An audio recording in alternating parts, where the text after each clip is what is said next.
India বিনিয়োগ policy আমার কাছে আছে, আপনারা ওদের ওয়েবসাইটে গেলে পাবেন।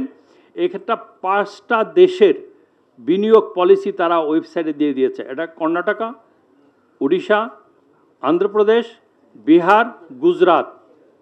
এই সব জায়গায় যদি আপনি বিনিয়োগ করেন তাহলে ফিমেল ওয়ার্কারের জন্যে তারা 6,000 রুপি করে দিয়ে দিবে এবং 5 বছর দিবে, এবং মেল ওয়ার্কারের জন্য দিবে 5,000 রুপি। আর ক্যাপিটাল মেশিনের জন্য কোনো কোনো স্টেটে আছে 25% তারা দিবে। ক্যাপিটাল মেশিন যা ইনভেস্ট করবেন, এবং তা কোনো কর্মে 15 কোটি বা কোনো জায়গায় 10 কোটি, কোনো জায়গায় 50 কোটি টাকা। উড়িষ্যায় আছে এখানে 50 কোটি টাকার বেশি হবে না, 40% অফ দ্য ক্যাপিটাল মেশিন দাম তারা দিয়ে দিবে। তারপরে জমি ফ্রি, কোনো কোনো স্টেটে জমি ফ্রি, কোনো জায়গায় পার্সিয়াল দিতে হবে, আর কোনো জায়গায় স্কিল ডেভেলপমেন্ট সাবসিডি দিবে 3,000 টাকা করে পার মান্থ এদের করে দিবে। তো এই যে বিনিয়োগের পলিসি, তাহলে এখানে energy subsidised, land subsidised, worker salary দিয়ে দিবে 5 বছর পর্যন্ত। তাহলে বিনিয়োগটা কোথায় যাবে? বিনিয়োগটা কি বাংলাদেশে আসবে, না বিনিয়োগটা ওখানে চলে যাবে? আমার দেশের বিনিয়োগ আমি না করতে পারি। 1 লক্ষ, বিবিএসের তথ্য অনুযায়ী প্রায় 1,29,00,000 লোক বেকার।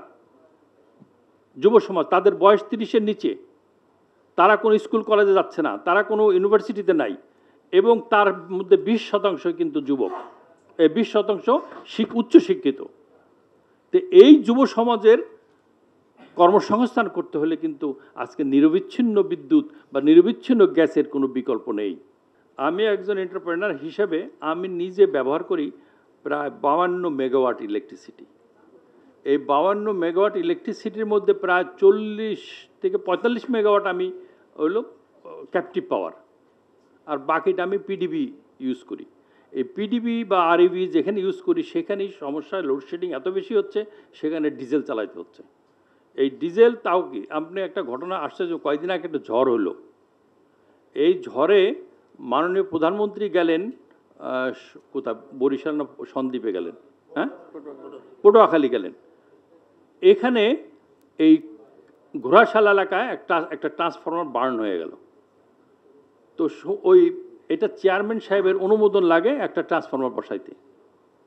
তো চেয়ারম্যান সাহেব নাই, উনি কোথায় গেছেন? মাননীয় প্রধানমন্ত্রীর ওখানে চলে গেছেন, যার জন্য কেউ কোনো সিদ্ধান্ত দিতে পারছে না। 3 দিন পর্যন্ত ওখানে কোনো ঘোড়াশালে কোনো বিদ্যুৎ ছিল না। তো এখন চেয়ারম্যান সাহেবের সেকেন্ড ম্যান থাকবে না, আবার চেয়ারম্যান সাহেবকে যদি প্রাইম মিনিস্টার ডেকে না পাঠান তাহলে তার যাওয়ার দরকারটা কি ওখানে? তো এই যে 3 দিন বিদ্যুৎ হলো না, কত রাজস্ব ক্ষতি হলো, দেশের কত অর্থনৈতিকভাবে আমরা ব্যক্তিগতভাবে ক্ষতিগ্রস্ত হইলাম, এইটা কিন্তু জবাবদিহিতা নাই।